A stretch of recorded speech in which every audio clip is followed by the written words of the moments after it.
Oh, good evening and welcome everyone to our first tasting of our Portuguese box. And through this free tasting, we will be talking about how to identify regionality within Portugal, which is a country that can be quite dismissed in blind tasting. Quite often, people are able to associate those wines with classic regions or classic grape varieties and dismiss the regionality within Portugal. Some of the wines can be easily confused with Spanish wines as well as. So the idea of this tasting, of this box, the Portuguese box, it's to talk about regionality and why those wines, they look like all the classics, however, they are not. How to get away of this trap, and also how to identify regionality within Portugal. And that's an important thing, as for red wines, Touriga Nacional is one of the main grape varieties that is planted throughout Portugal. And today we have two white wines that I'd like to discuss with you guys. So who would like to share your thoughts on the first wine and then on the second wine, and then we can draw a parallel regarding the differences between them and perhaps regionality and style and so on and so on. Anyone? I think when we look to the first wine, I mean, just by the shape, we more or less know where you are. You are in Portugal. I could do it. But if you don't know it's a Portuguese wine, then you probably go to where? Where would you go if you see this bottle? What would you think straight away? Vinho verde. Okay, but if you don't know, if it's a blind taste and you only know the shape of the wine, where would you go? Where does your mind go? Germany, Riesling?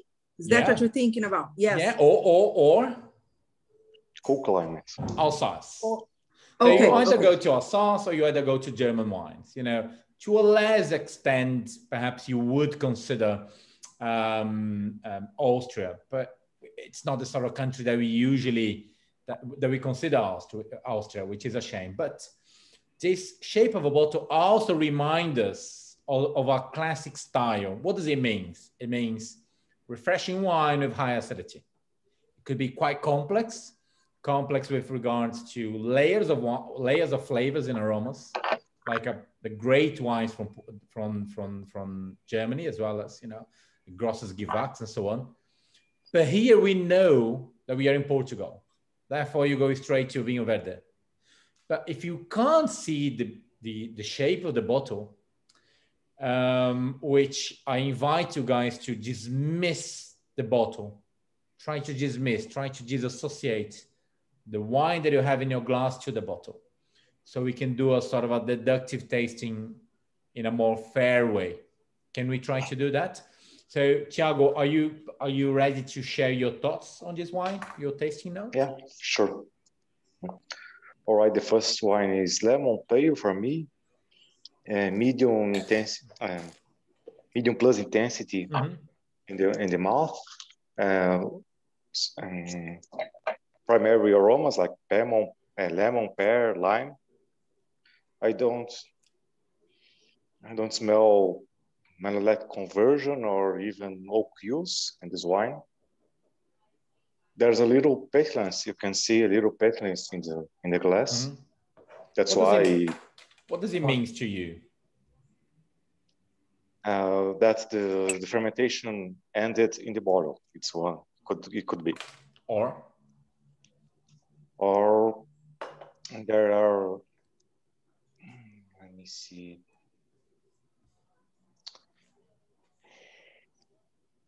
This petulance could be added. I heard about that. Some Portuguese producers are adding they are using this technique to add freshness to the wines. So it was more common in the past in the region that we are talking about, and now since the region is not so cold anymore, they are always using this technique to bring some freshness to the wine. And when do they do that? When? You mean in the fermentation process, or at which point? Yeah, at which point they do that? I'm not sure. I don't know the answer. Sure. They usually do that when they are bottling. So the wine is there on the stainless steel. So they're going to bottle it. So they add the CO2 to the wine as they are filling up the bottle. They're adding the SO2 and then they cork it. And the reason why they do that is because they wanted to dictate a style, which is a sort of a lifted nose and also add some refreshness to the main palate. So this petulance adds somehow freshness. But sorry to interrupt you. So go on. Yeah, in the mouth, this wine is dry, high acidity. I think it's medium alcohol, medium body too. It's less intensive in the mouth than in the nose, medium intensity in the mouth. There you can taste this petulance also in the mouth. This, like in Portuguese we say agulha, in the mouth. Primary fruits again in the like lemon, pear, and lime in the mouth. The finish.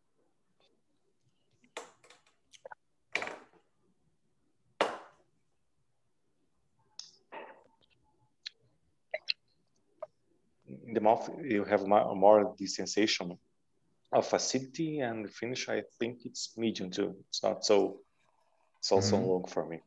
Sure. The final conclusions of this wine. For the style of the wine, I think it's very good.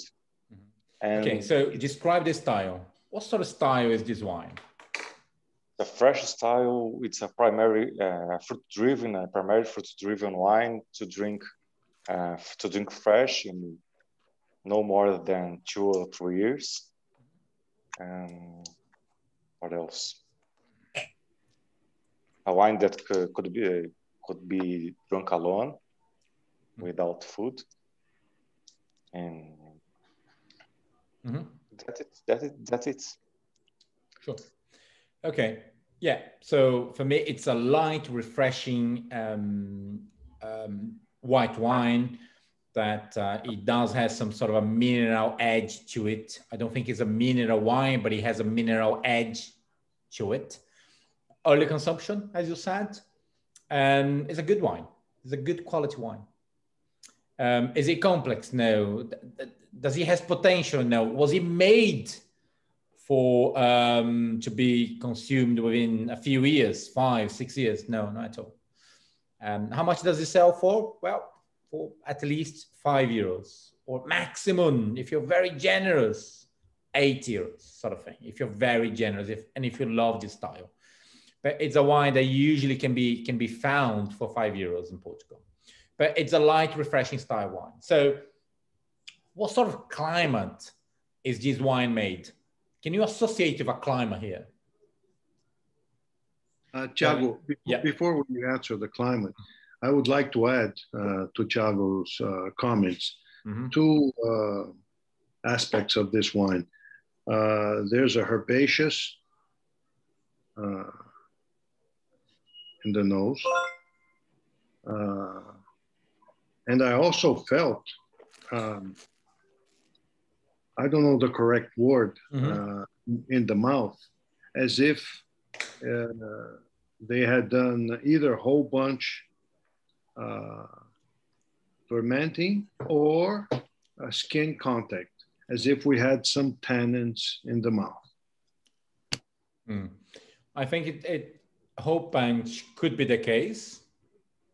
I mean, they throw the whole bunch and then they press it and go straight away to be very quick. Also, skin contact is usually common for making wines when you're making high volume of wine and when you make a sort of aromatic style of wine. Some of the grapes, sometimes they harvest at once and they co-ferment everything. Sometimes they ferment at different stages. So they harvest at different dates and they ferment and so on, and then they assemble the blend. So for aromatic grapes, it's usually common to have some time prior to fermentation or the beginning of the fermentation with the skin. And that they use pecticin, if I'm not mistaken. I think that's the name of the product. So they are able to extract more from the skin, extract more aromatics. Whether we are able to say they use this sort of technique or not, I think I find it very difficult. But you know, it is a good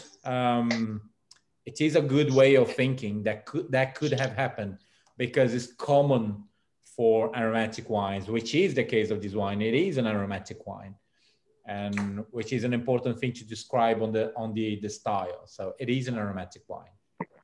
Would you connect the herbaceous aromas to since you were talking about the region, would you connect it, for example, to Vinho Verde, which is a very rainy?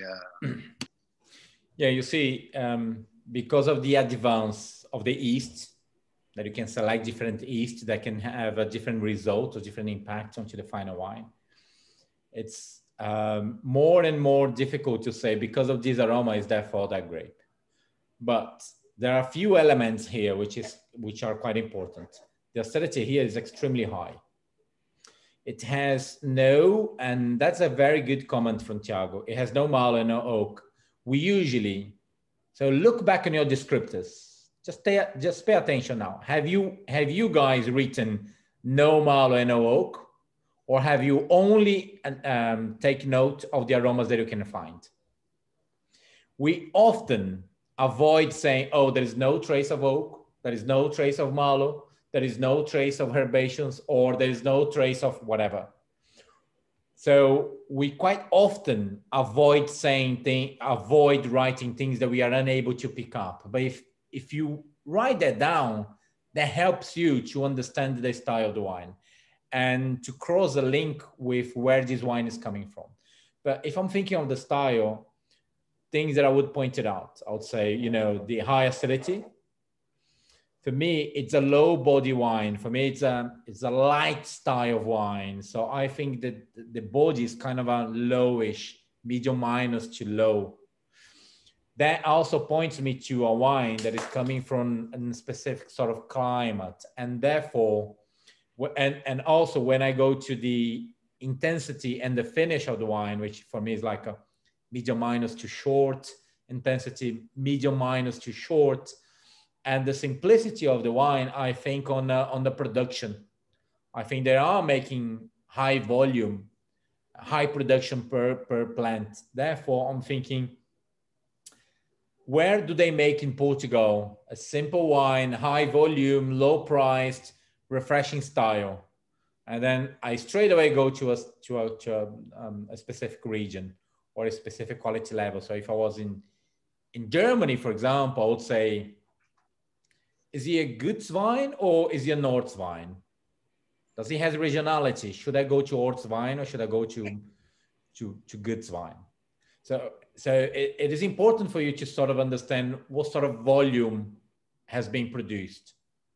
How many grapes per vine are they making? And I think they have a really high production here.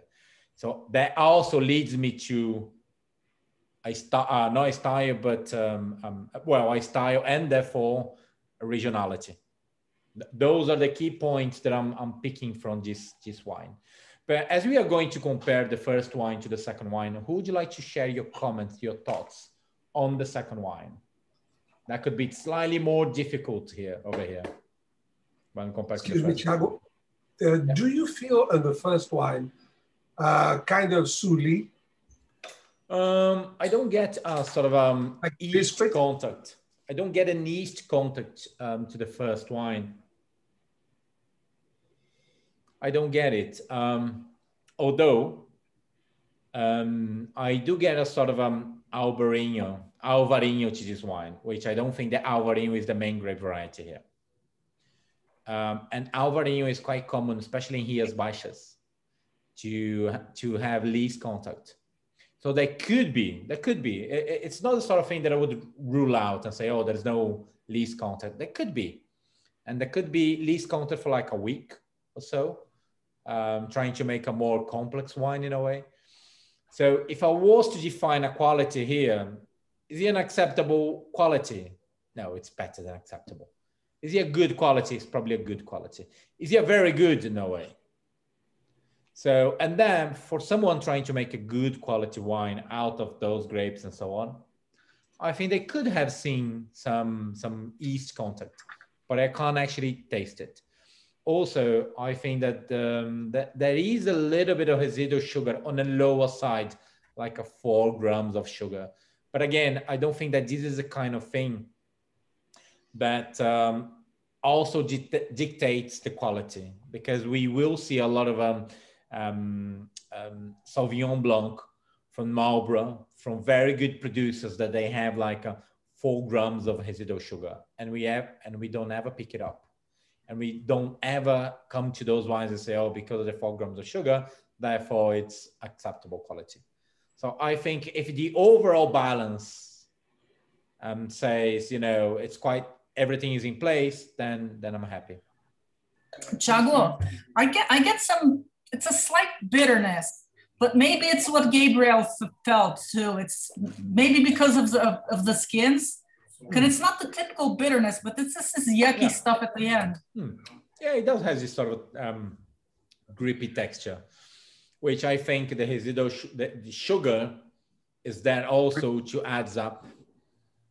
But also think on a volume. So if you go for the medium minus intensity, which is where I am, the medium minus to short finish, that's related to the volume. And if it's related to volume, it means that people make money out of the volume. The more wine, the more they can extract, the more money they make. So that grip also leads you to the volume of the wine and the price of the wine and the quality of the wine and so on and so on. Yeah, I do pick that up. Thiago, please, would you call it off dry, the first wine? I would say dry, because the overall view of the wine finished on the drier side, but I do feel a punch of fruit on the mid palate when I taste it. But once I spit the wine, I don't taste it dry. I don't taste it off dry. I taste more on the dry side. But to be fair, the wine is quite short and it's quite grippy. But hey, I would stay on the dry side. If I was to choose a side, I would stay on a dry side. But I do feel some sort of sugar to the wine to give a sort of a roundness and softness to the wine. That could explain the pétillance. Oh yeah, as well as. I think the added CO2 and the lychee taste on it makes makes it feel like a residual sugar more on it in the mouth, because the CO2 like a sparkling wine, when you put in your tongue, you feel the bubbling, but you don't feel in the point of the tongue any sugar, any residual sugar. I think it's the CO2 and the lychee and lime that gives us this impression. Yeah, I agree. So would you like to share your thoughts on the second wine so we can draw a parallel here? Can I say? Yeah, go on.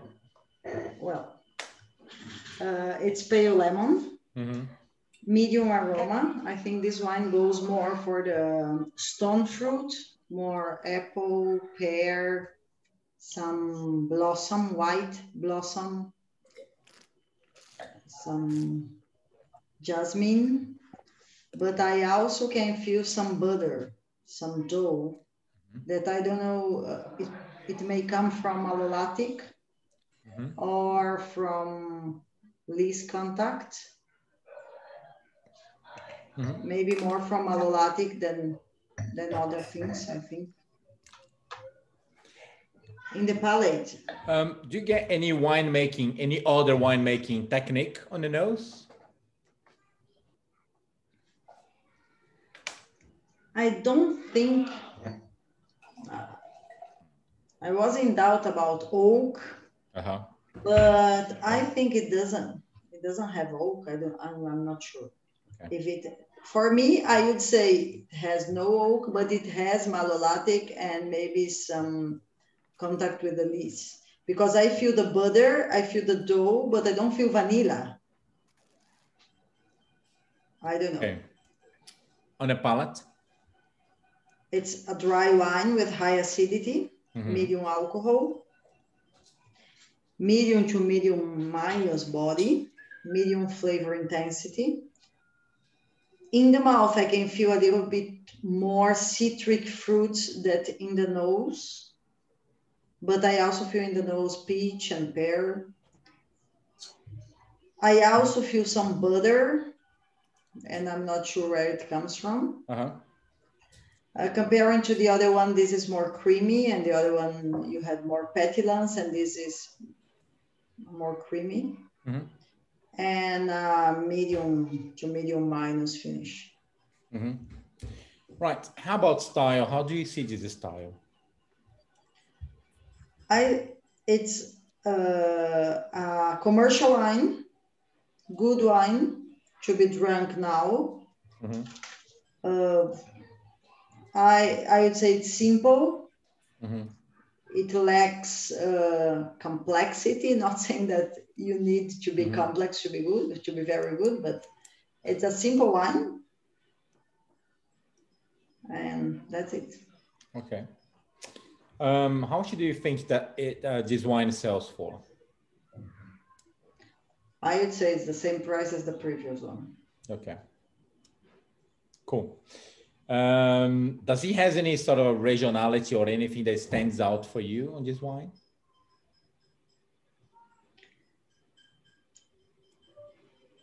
If I had to guess, I wouldn't guess any regionality. I would say from Lisbon or something like this. Cool. Right. Thanks, Rosanna.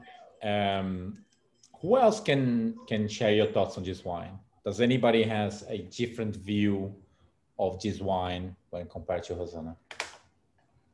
I don't know if my bottle or different, but when I opened the bottle, I just did it. I felt a punch, like like onion, acidity.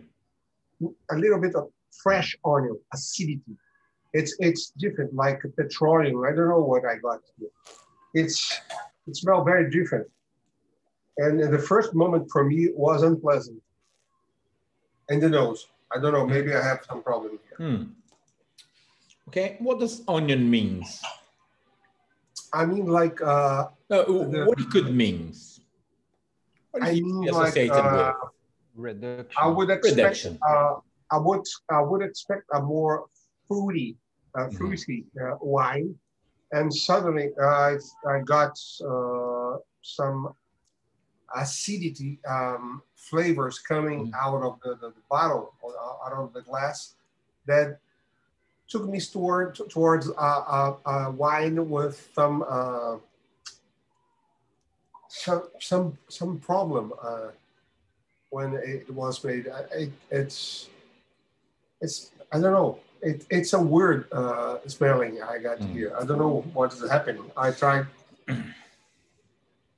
I can figure what is this, but I take the bottle and it comes like a yeah.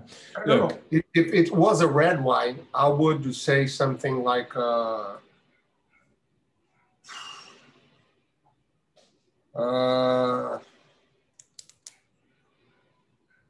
don't know how to say, but something like fermentation of the wine. If you want in a sort of a reductive style, reductive impression of the wine, it's common for producers to bottle a wine in a very, not very, but slightly reductive way. And that's a good thing. When producers do that, and especially in Burgundy, they do quite a lot on Grand Cru quality, high quality.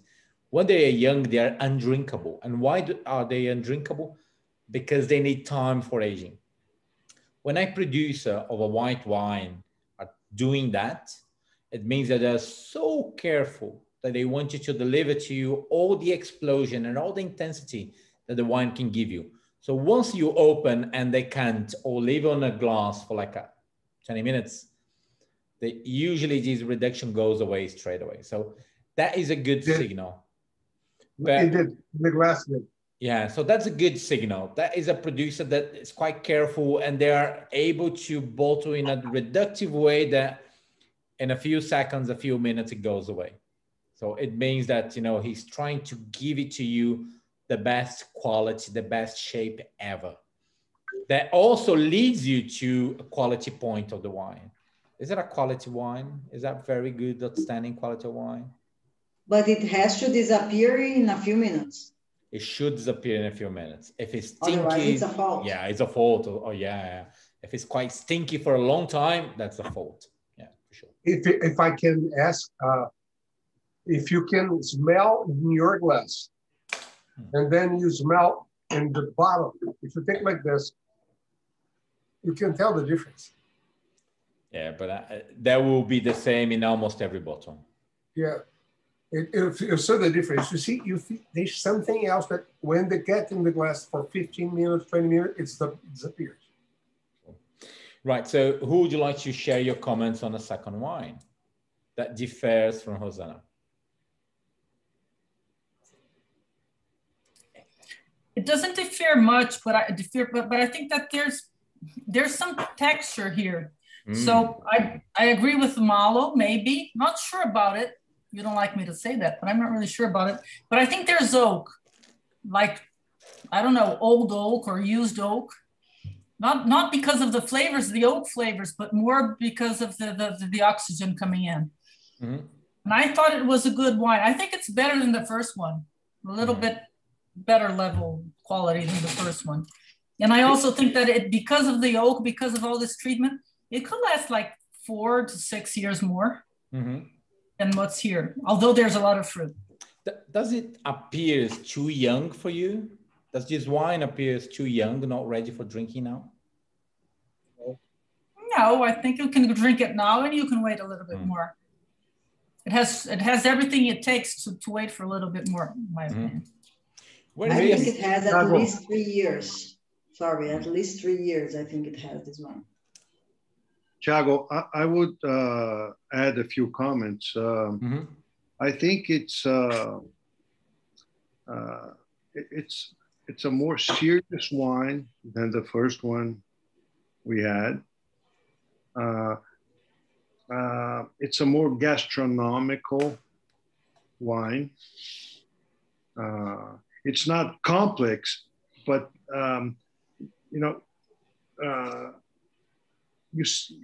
once I smelled the wine the first time, I barely smelled the fruit. All I could smell was, the dough, the pastry, and the malolactic. And this is another question, because the wine changes a lot when temperature changes. If once it warms up, you smell the fruit. But the other thing I was going to mention is that I think it comes from a warmer climate, because it seems like the fruit is more ripe, and also the structure. These are my comments. So when a wine changes according to temperature, the aromas appears and so on, does it mean something to you? For example, imagine that you have like 15 minutes to taste all the wines and do the exam and so on, so you can spend time on the theory side of the exam, and then you go back to the wine and suddenly you realize the wine has a totally different appearance. Is it a good thing or is it a bad thing? If it was a reduction and then it opens, it's a good thing. Yeah, and then so that's the kind of thing that you should consider when you're talking about a wine. So perhaps if you said, oh, that's a good wine, then you go back and smell a lot of different aromas and so on. So it's a good thing to go back and say, oh, perhaps it wasn't good. It's probably very good because the wine is opening up. After some time, if you go back to the wine and the wine, it's losing aromas and losing flavor and losing texture, it means that the wine probably wasn't as good as you thought, because after half an hour, the wine it's going down. Yeah, right? It's getting better in the glass, but I agree what Cecilia said, maybe some old wood. And the first smell I felt, maybe some bread from old wood. Right. I don't know. My first impression when I opened and I put it in the glass, I felt maybe bread. But now it's getting very good wine. Not much better. Let me share my thoughts here. I think it's pale lemon color. I think it's medium to medium plus intensity. So it's quite lifted. So you can perceive a lot of aromas, but definitely it's not an aromatic wine. Okay, the first wine is an aromatic wine. This is sort of a semi-aromatic. Okay, so I get this sort of stony, tropical, so pear, some peach, some lemon. I mean, lemon is quite strong here. Yeah, I like the jasmine. Yeah, I pick it up. But, I had this strong, spicy, sweet aromas at the very beginning. The very first time I tasted the wine, I tasted this sort of a cinnamon to the wine, a little bit of nutmeg. So I had this a little bit of vanilla, but in a very light way. So this sweet spice was quite not strong, but quite present to me. And then I had this sort of grass and citrus characteristics on the nose. Dry, medium body, medium alcohol, medium plus acidity, mineral texture, mineral acidity in a way. It had a little chokiness to the wine. So could I say that this chokiness was was there because of the reductive way? I didn't get any reduction, but if you guys are picking that up, so this chokiness could be some reductive added, could come from the chokiness. I also felt a very creamy and rich and oily texture. So that can come from yeasty, the breakage of the yeast. And if you had some lees texture that adds some creaminess, we also have this sort of bready flavors to this wine. So whoever said bready, yeah, it could, this richness could be coming from this yeast content. Could there be some malolactic? Yeah, there could be a little bit of malolactic, but not enough, not a very extended malolactic, because I think they wanted to add some creaminess as opposed to flavor, because I don't get much of a battery creaminess to this wine. I get a very clean wine, the fruit aromas, the fruit flavors. It's more predominant to this wine as opposed to the buttery side of the malolactic. And then I get medium intensity, medium finish. So I'm here on a very good to very good. That's where I am. I don't think it's an outstanding wine. But then I think that I'm drinking this wine quite young. So I truly believe that it is oak age. I truly believe that it's a wine that we are opening quite young. So if you taste this wine and go back to your library of all wines that you have tasted, forget that you are in Portugal now. So let's go back to the first wine and then to the second wine. Going back to the first wine, where would it be? If it wasn't Vinho Verde, we know it's Vinho Verde. Would you associate with what? Where would you go?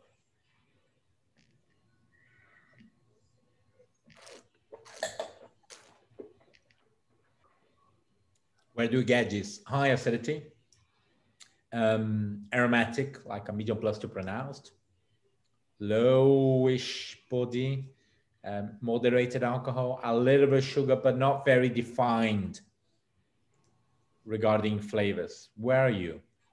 Germany. Douro or the Serra de Mamed at Alentejo, because it's really cold. No? Where did you go, Cecilia?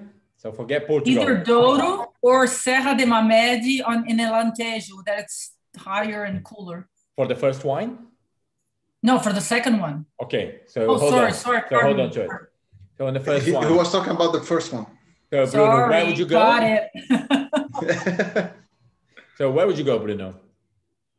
Germany. Okay, what about in Germany? Where would you go? Moselle. Okay, let's think of quality. Would you go to a VDP producer? Is there the sort of wine that VDP producers they make it? If I was going to talk about the quality of the wine, I would not go to Moselle. Mm-hmm. Maybe Falls. Okay, but Falls or Moselle, it's a style. Quality is VDP or German wines. Yes, but yeah, maybe it's better put this way.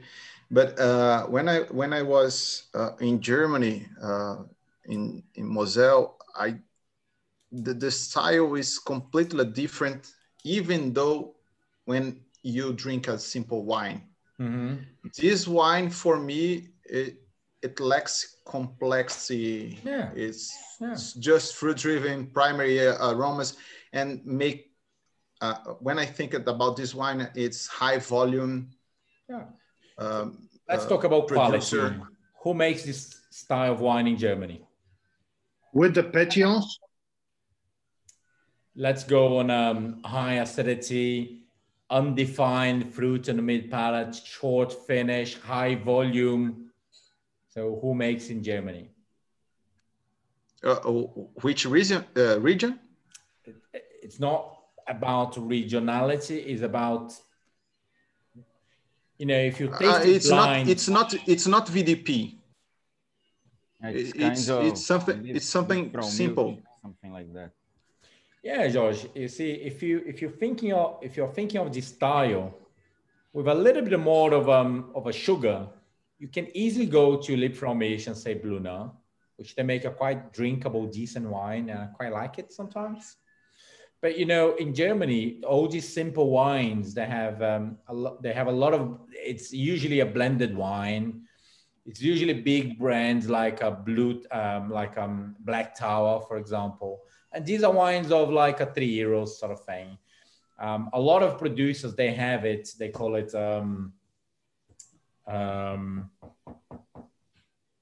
Feinherb.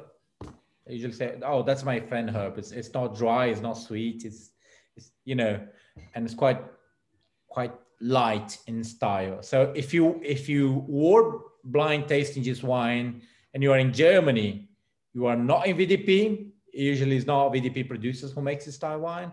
You are on a German producer. They are on a German side of qualification, which some VDP producers like Dr. Loser. So he produced a lot of wines outside the VDP quality side. So he has a brand called Wolf something, Villa Wolf. That is not VDP at all. It's just German wines. Okay, so that could easily be a wine made in Germany on a lower side, high volume. So just making a sort of just comparing style. When we go to the second wine, forget that it's Portuguese and go back to your library. Where would you find this style of wine? I tried some very similar wine, white wine, and at Sicilia, and some Greek wines that has this dryness and this powerful. It reminds me of Sicilian white wines. Artur, very good comment. So what are the key points of this wine that you are using to compare to Assyrtiko or any Greek white wine, you know, out of Assyrtiko, Syria, and so on, or going back to Sicily? It's very dry. It's very citric, and it's a very powerful wine. It's very aromatic. It reminds me from a vine that had really to fight to produce, to have fruits. I think about very thick skins in the grapes. It shows me a very powerful wine. And I agree now that this kind of grape could be treated by an old wood. And from there, in the beginning, show me some bread, some aromas that I didn't like at the first moment. But then it opened up. Artur, I agree with Greek wine and mainly Sicilian. It's almost the same. White wine. They are this strong. They have this punch. For a white wine, I was expecting you to come back to me and say, you know, because of the medium plus acidity too high, because of the intensity, perhaps the flavor profile, perhaps the affinity to oak. Write down this word, affinity to oak. This is a very good expression for you to say affinity to oak. This wine has affinity to oak. The first wine doesn't have affinity to oak. If they oak age the first wine, they're going to kill the wine. Some grapes lacks structure. It lacks a structure. Some grapes and some wines, they have affinity to oak, others don't. Like a Sauvignon Blanc doesn't have affinity to oak.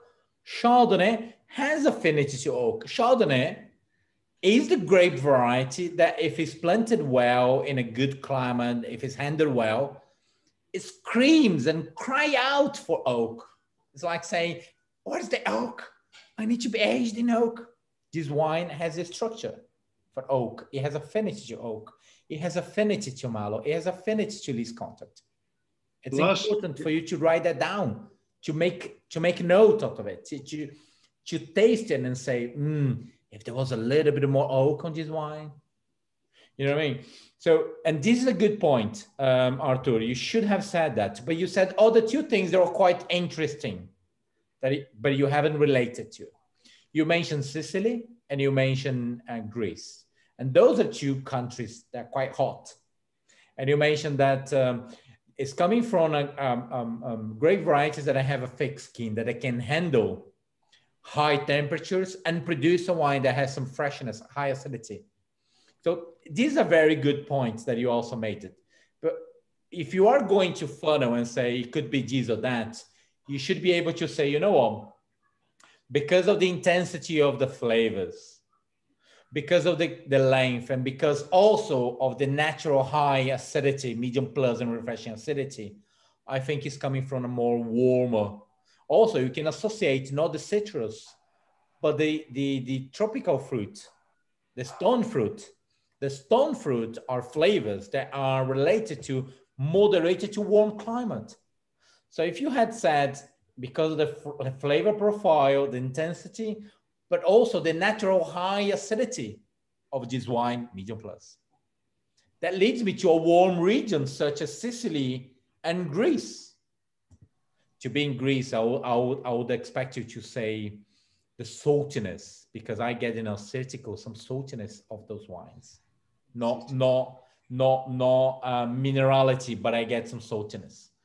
So if you're mentioning a minerality, where would you go? Where are the regions in the world that makes high acidity, stone fruit flavors, affinity to oak, and has some minerality? The soil has a little bit of minerality. Where would you go? And also not aromatic wines.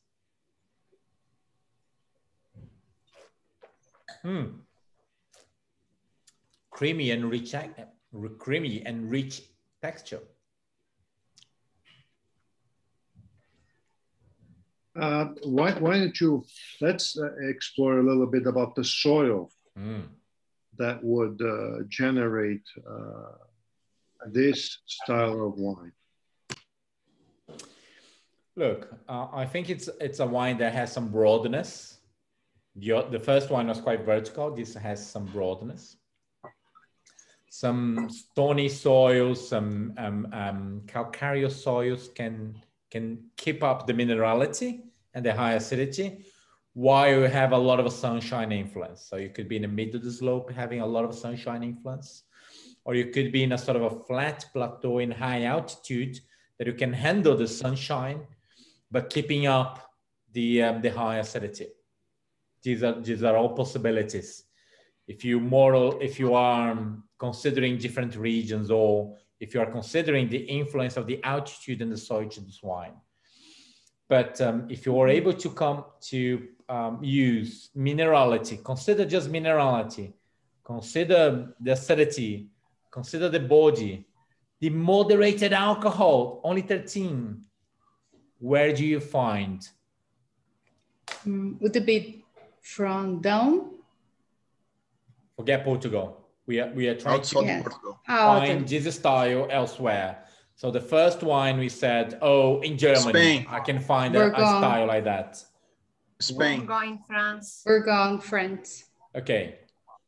South of France. Where would you find in Spain? Who said Spain? Okay, Bruno. Where in Spain do you find this style of wine? Near the ocean. Where about? With some influences. Which region, or which producer, or which grape? I thought about encruzado. I think that Viura, it would be like Rías Baixas or something like that in Spain. I don't know. Rías Baixas, it's quite tangy, but it's not common to have new oak for Rías Baixas. Okay. I thought about Rioja. Rioja usually. Okay. Rioja. It's a dry climate. Yeah, but when you tasted white wines from Rioja, they usually have more body, more intensity. They usually have such a strong oak, but such a strong that they need a lot of aging. And the benchmark for it, it's Vinatondonia, for example. The last one I tasted was 2005. I wasn't thinking about this big bold wines, because I think they are outstanding, and I tasted sometimes. But usually, very few times. But even for those that are barrel fermented, but they're quite humble in quality, you don't get all of these stone fruit or this sort of a tropical fruit. You usually get more of a citrus side of the fruit. For the what about Rueda? Rueda, that can be quite aromatic. I don't think it's a style here. They usually have more body, but not the texture, the richness of the texture. Some Rueda can be barrel fermented. They're slightly different because it smells like a Sauvignon Blanc with oak, like a Fumé Blanc. The other region that I thought about it was Sicilia. I've tasted some wines with the volcanic soils with this kind of, I feel like it's some toast notes, some mineral driven wines. They are usually very smoky. But it's more smoky. Spicy. It's not like this. It's a little bit different. The other thing that I could think about, it was something in Greece, but it's a long shot for me. No. Okay, so whoever said France. What about Loire, Thiago? What do you think? Where in Loire do you have a style of wine that has medium plus to high acidity?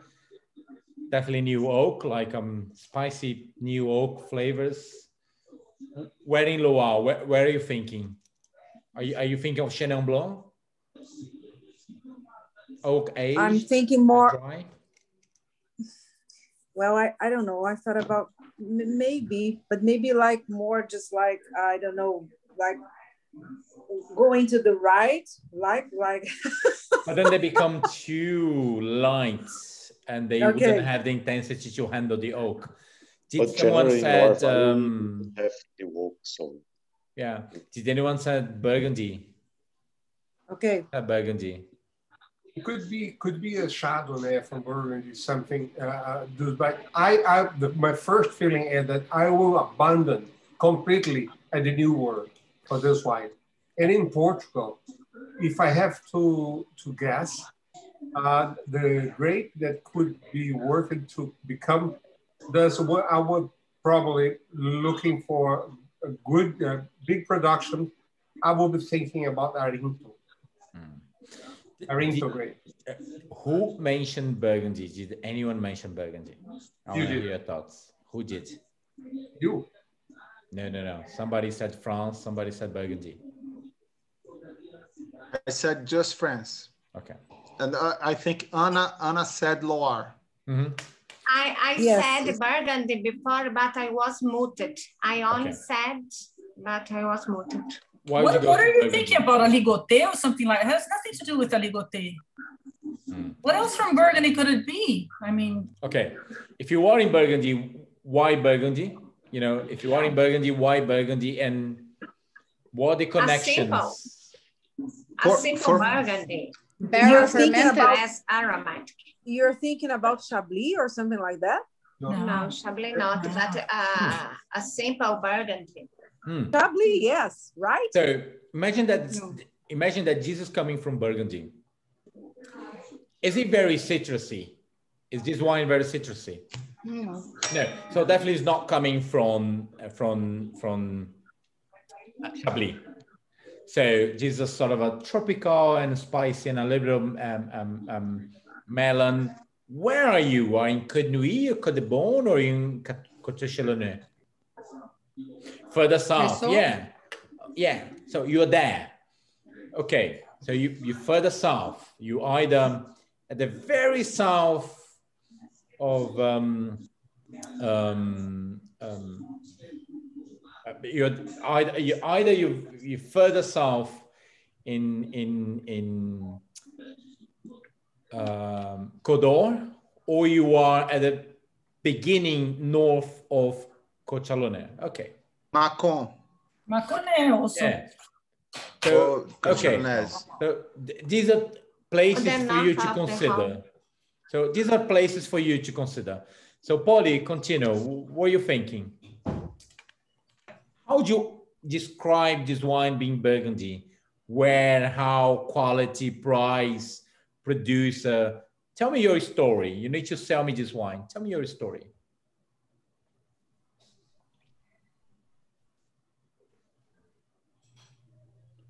Poliana, can you hear me? Bye. Yeah. Well, it isn't quite aromatic. Because of it, it could be summer region, not so cold, not so hot. Sorry, and it is a little simple style in Burgundy and cheaper than a high quality too. So on a pyramid, where are you? Is it Grand Cru, Premier Cru, Village? It's generic. No, I think it's generic. For me, it could be generic.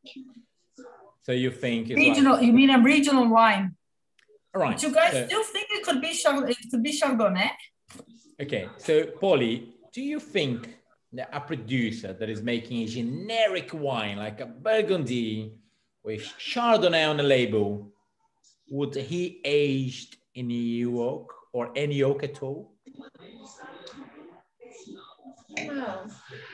No. Or do you think that he would be on a Village side? That maybe he's organic, he's more production, maybe a little bit of oak, just to give it a push. No, you are right. So careful. If you are able to pick it up oak and you're going to Burgundy, and you know that it's not Grand Cru, not Premier Cru, you're definitely in Village. You can't be on a very generic. Or you say, I'm on a generic, but I think it's coming from a domain I think it's coming from a domain that he makes wines from several places, and he needs to keep up with quality and style. And he's able, like a Louis Latour, to charge a little bit higher price because his domain is quite famous. Therefore, you know what I mean? So think how you're going to argue, because if you only think, oh, it's a generic Burgundy with oak, the examiner will look and say, no, no, no, you don't know what you're talking about. New oak, generic Burgundy. And then you go on and say, it's acceptable, $5. And then he'll go like, no, no, no. There's no $5 generic wine in Burgundy, maybe $10. Maybe 10 euros in Burgundy, you can buy it. So careful to structure. But think, it's non-aromatic. Chardonnay is non-aromatic, correct? Spicy new oak. Yeah, that could be.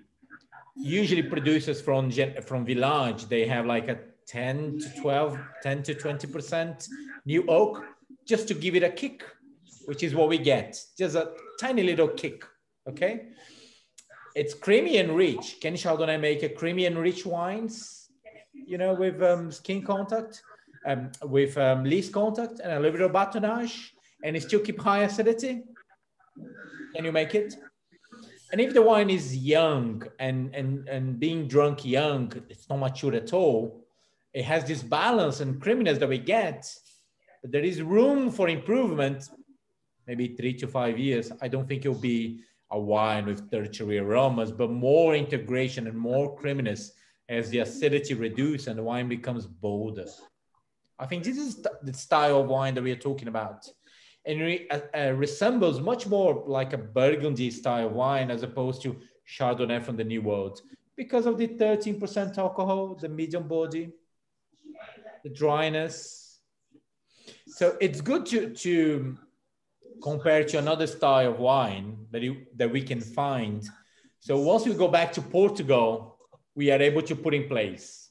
You know, if you're tasting this wine completely blind, and you don't know when about in Portugal, or you go totally wrong, you should be old world.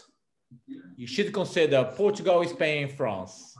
And you dismiss Portugal totally. You just dismiss Portugal. And you go back and say, the first wine is coming from Germany because of the high acidity, because of the aromas, because of the residual sugar, because of the low, the short finish, is an entry-level wine blended from Germany. They will go and say, yeah, he has a point. He has a good argument. And if you go back to this wine and say, it's probably coming from Burgundy, like a village, because of the oak, because it's non-aromatic, because of the tropical stone fruit and so on, so on. It makes sense. You buy the story. You know what I mean? Thiago, not a village, maybe a regional wine. Not a village. Come on. Okay. Well, how many regional wine like a Burgundy AOC, blonde? It's about what, 50%? A little bit less than that. It's the base of the regional ones. Yeah. Go on a very village. How many producers are oak aging their wines? Yeah, village. Some village producers, they would oak age for like a 20%. Oh yeah, and that's it. And actually, that's what we're getting over here now that the prices are rocketing. Yeah. Up, so. But the very entry level, the generic, they usually don't see any oak. I'm not saying this is I'm not saying this is a village quality. It's more a village style as opposed to village quality. As opposed to regional or generic quality. Because of the oak, I would never place this wine on a generic quality because of the oak. Because I know that they usually don't oak age at all, generic wines. Like if you get a generic red wine for Burgundy, how many oak would they see? Nothing, not 10%. New? No at all. But that is only if you say this wine has seen some oak. I think it has seen some oak. So it's important if your tasting note says, you know, there is a hint of oak here. Because of the creaminess and the richness, I think it's Burgundy. And if I'm being Burgundy, because of the intensity and the finish, it's definitely not Premier Cru, no Grand Cru. And then you are in between village, and then you're in between generic. So if you need to place a quality. And if you are considering the oak to place generic and village, I would go on village. Where, I don't know. So this is sort of a chronological way of thinking to argue for a place. But let's go back to Portugal. Right. So you are in a wine that has high acidity, a little bit of residual sugar, undefined fruit on the first wine. Simple, high volume. Where would you go? Monção e Melgaço, vinho verde. Right. So let's go back to it. Let me remove that. Right. So here we are. Muralhas de Monção, vinho verde, Monção e Melgaço, and it has 12.5% alcohol. And it probably does not say the grape varieties. Can't find it here. But it's definitely a blend. Yeah, vinho verde. I'm going to search here. Good. Right. Where are we towards the second wine? Because we can, for white wines regions in Portugal, we could consider either Douro or Alentejo. Those are the main regions, main regions regarding international production or production that can reach many countries, correct? So let's forget about Colares, let's forget about many other regions. I would consider either Douro or either Alentejo. Where would you go? Think on a style. Thiago. For the first one, they say that it's Alvarinho and Trajadura. In a minor proportion here. You have Alvarinho and Trajadura in a small proportion in the mix, in the blend here. The first one, okay? Yeah. It's 85%. 85% of the wine is Alvarinho. Yeah. 85%. Because you are in Monção e Melgaço, which is the land for Alvarinho, which is where the Alvarinho does its best. But it's a blend. So for the second wine, if you were to choose between Douro and between Alentejo, where would you go? Douro. Why Douro? Because of the high acidity. Because in Alentejo is, sorry. Go on. In Alentejo, usually the wines are more with fruitness and more flavors, most aroma than Douro too. It for whites, white wine. Sorry. What's your argument, Rosana, for Douro versus Alentejo?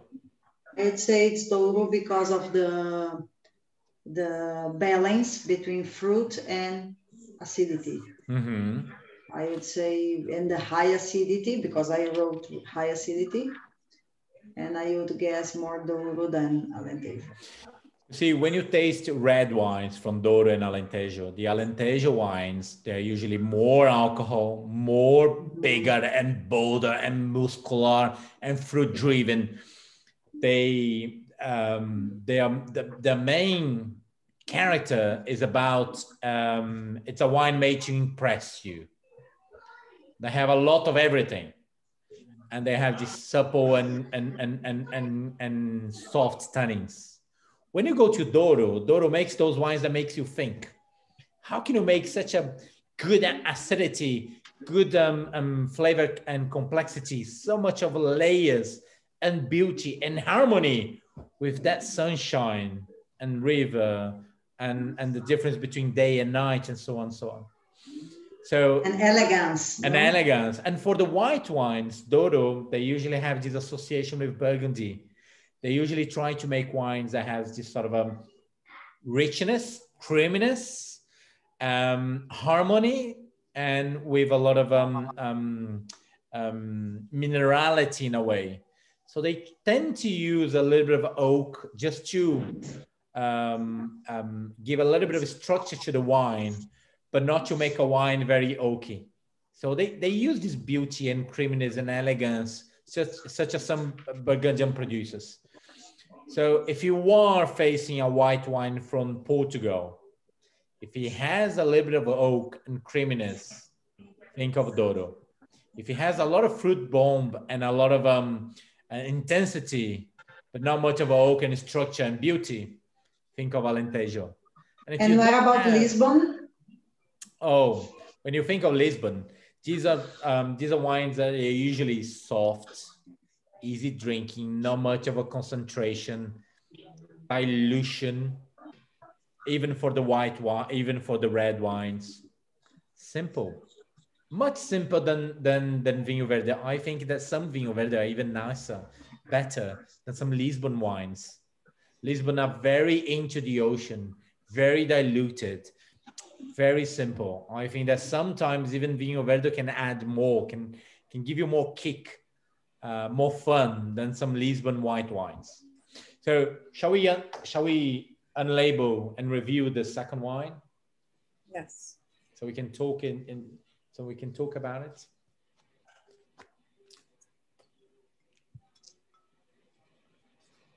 Come on. Let me remove the backside. Quinta de la Rosa. Oh, come on. Yeah, it's Quinta de la Rosa. I can't see the back label. Yeah, there you go. They have a nice hotel there. Oh, have you been there? No, just.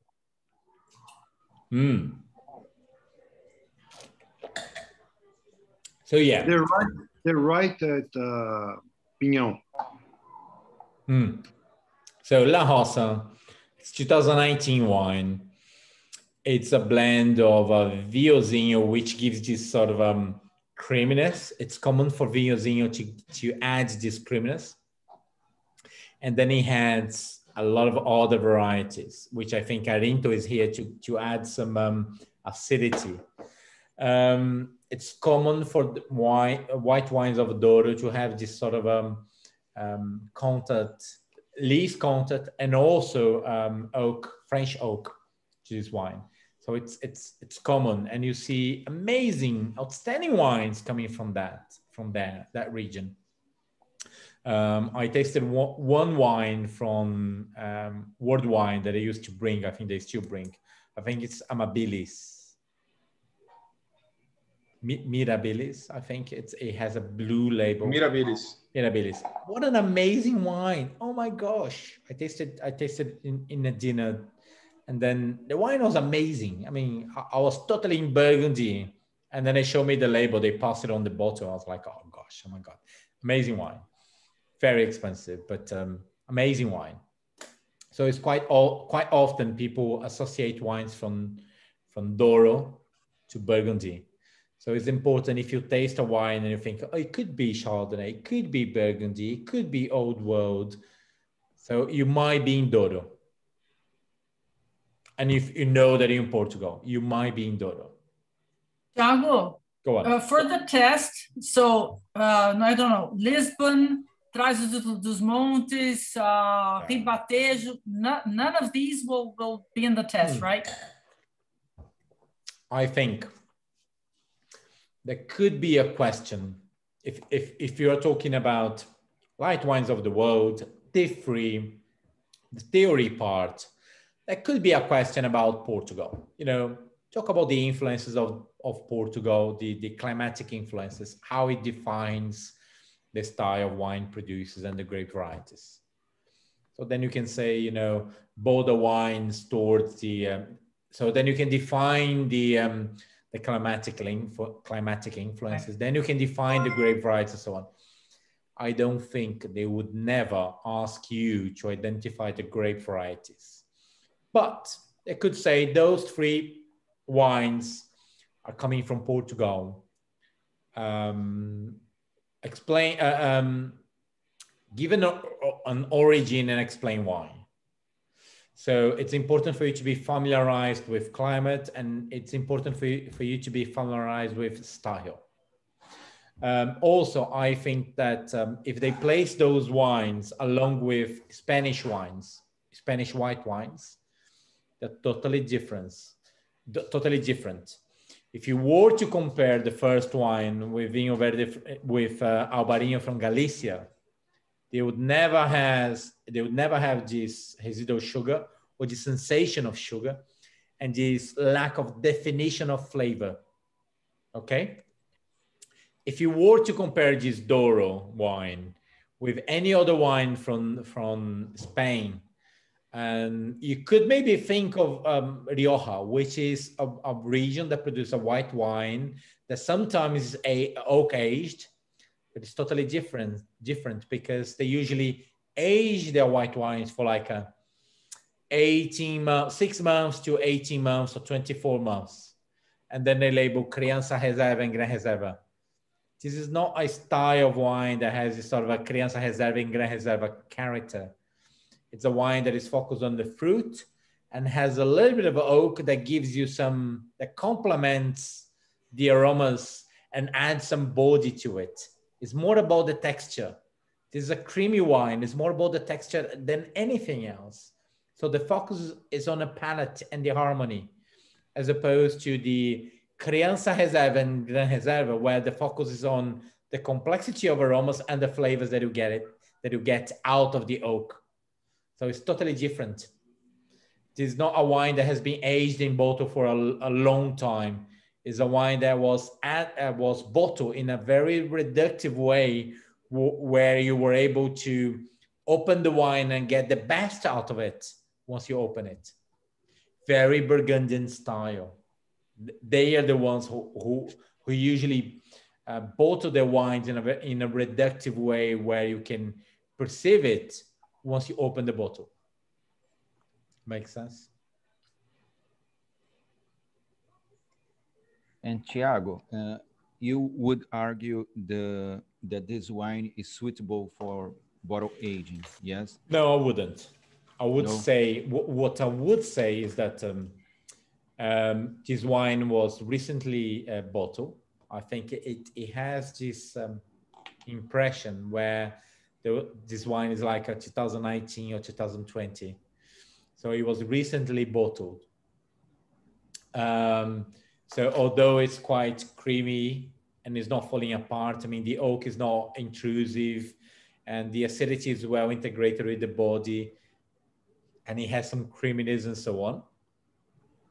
Why would you argue that it's just bottled? Because I think that the spicy notes is not well blended into the other aromas. I get these spicy notes on one side and I get these tropical notes on the other side.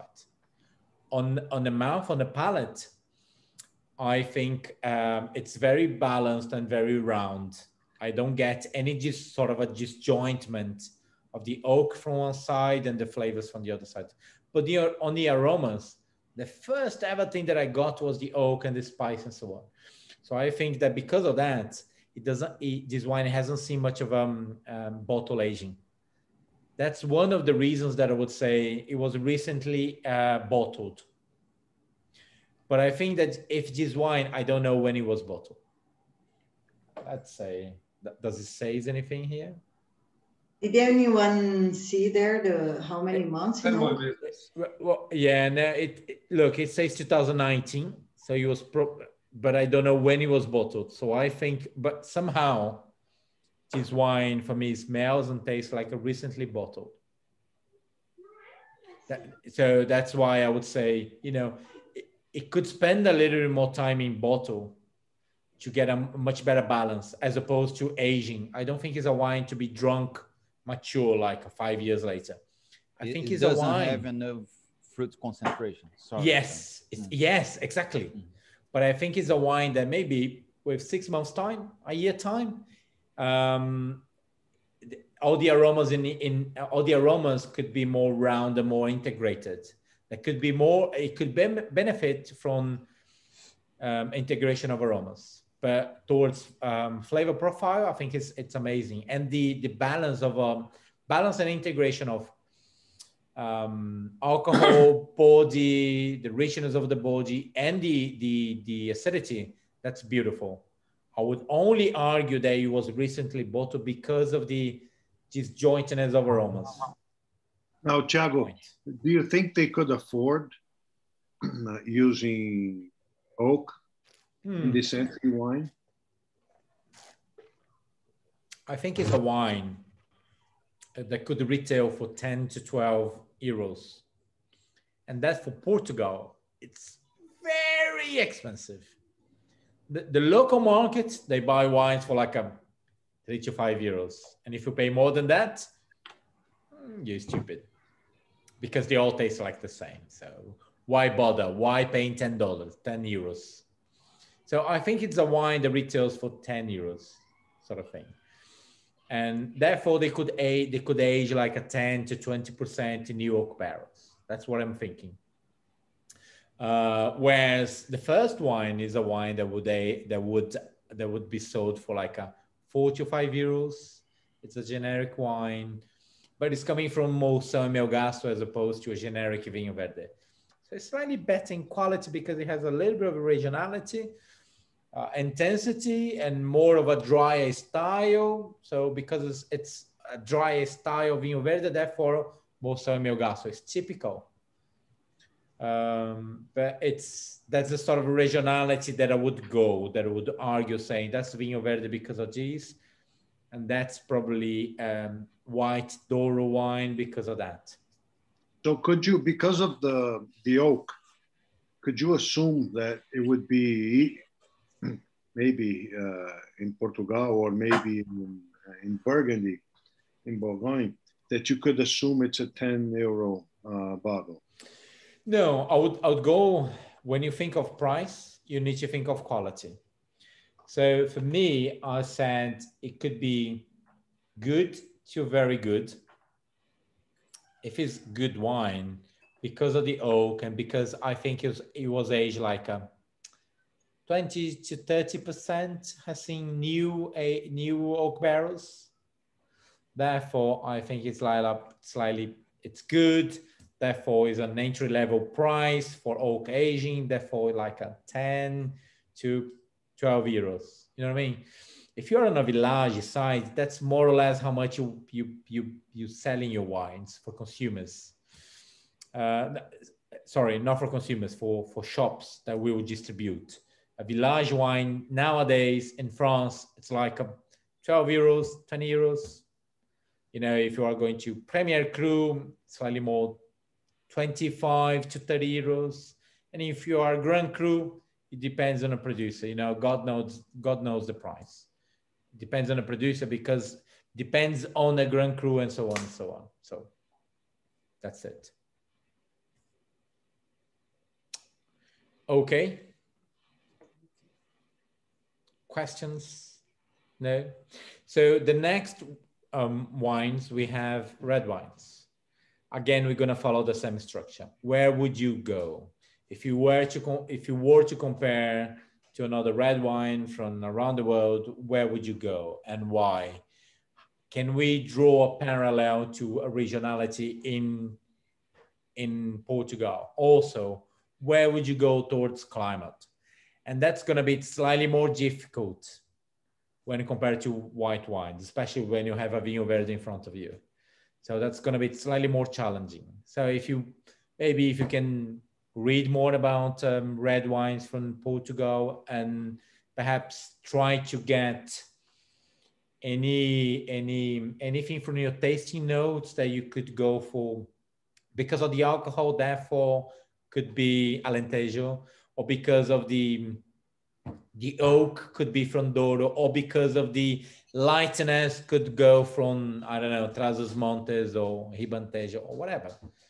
See if you can read about Portugal and maybe draw a parallel, or maybe know how to navigate those wines. That can be quite challenging. And it would be amazing for you to identify any characteristics on the red wines and maybe have a point of view. Okay? That'd be a learning process for all of us. So have a very good week, and I'll see you in 2 weeks' time.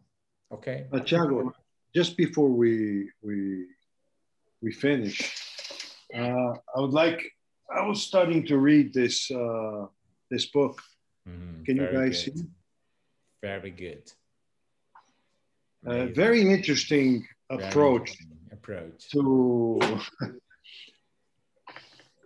to discovering regions and grape varieties. Very interesting. He's brilliant. Gabriel, did you see? He has. If you go into his site, his website, he had done some classes before with some wines that you already know which wines they are, so you can try. I didn't do it yet, but I don't know if you have done it, Thiago. But it's great. I mean, you can see what he means. I mean, it's a process. I think it's very interesting. This guy's great. Let's do it sometime together. Yeah. Gabriel, I have learned a lot from him, a lot. And I wish that one day we could do a tasting with him, bring him over, you know, and I don't know how much he charges, but bring him over and do a discussion of all the main wines that, the main traps that we could fall into the examination, especially for diploma students. And I'm learning a lot from him, and I just wish that we can someday do a tasting with him. So let's plan that. Maybe when we get into the second semester of the diploma, we can bring him over and do a workshop with him and maybe taste some 12 wines with him. I think we're going to learn so much. He's amazing. Thiago, did you see that he has just done a webinar in the French Wine Scholar website? Yeah. I didn't pay the €100 extra, so I'm not in there anymore, but maybe there's some new stuff there. Yeah, I have exchanged a few emails with him, and I'm looking forward to somehow bring him over. The thing is, whoever it's running workshops in English and they are approaching to US market or UK market, they always dismiss the non-English speaking country. They always dismiss Spain. They always dismiss France. They always think that, why would I do with you in Portuguese?